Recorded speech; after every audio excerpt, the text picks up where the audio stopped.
Good morning sa ating lahat. Ngayon, nagluto na naman ako, nag-boil na naman ako ng lemongrass water. Alam niyo ba ang lemongrass, guys? Maraming benefits sa katawan, kaya once a week ako nagbo-boil ng lemongrass o tanglad. Ayan, no. Bago natin i-boil, linisan natin 'yan kasi parang malikabok at saka parang marumi.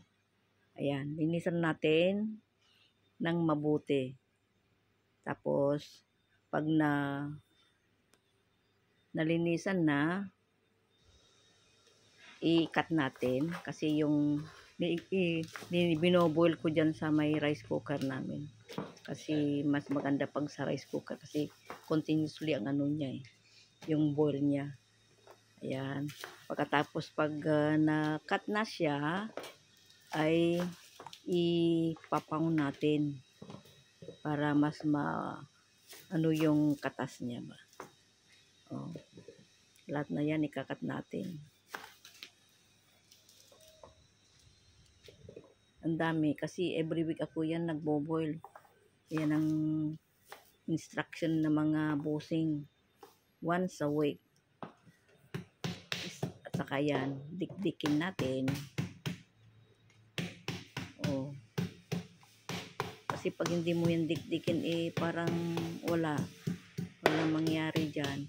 Kaya mas maganda pag dikdikin para yung katas niya dyan. Pag binul mo ng mga 20 minutes, ay nako, ang bango-bango ang buong bahay. Ayan, na-pound ko na, nadikdik na, ganyan ang itsura na yan. Bago natin ilagay sa kumukulong tubig. Ayan, nandyan sa may kumukulong tubig. Ilagay na natin para mag-umpisa na tayo mag-boil. Pwede rin i-boil mo, depende na sa'yo kung gusto mo. Yung the longer, the better. Pag nakita mo na yung tubig na parang nag-iba na, parang nag-yellowish na siya. At saka yung lemongrass na yan na parang naging madurog na din. Tapos naging yung bahay ninyo ay parang amoy lemongrass na. Ayan. Parang hindi pa yan luto. Kulang pa yan sa boil. I-boil na natin. Pagkatapos yan, pag nag-boil na, hintayin, pwede na ilagyan ng yung rock sugar. Kunti lang. Kung mayroon kayong honey dyan, pwede. Ayan o. Yan yung rock sugar namin, na brown rock sugar. Ayan po siya. Malapit na yan. Tingnan niyo ang kulay yung tubig.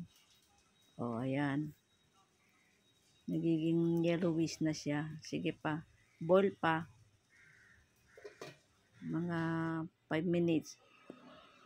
Yan na ang lemongrass drink. Thank you for watching, guys. Tingnan ninyo, once a week kami nagiinom ng lemongrass water.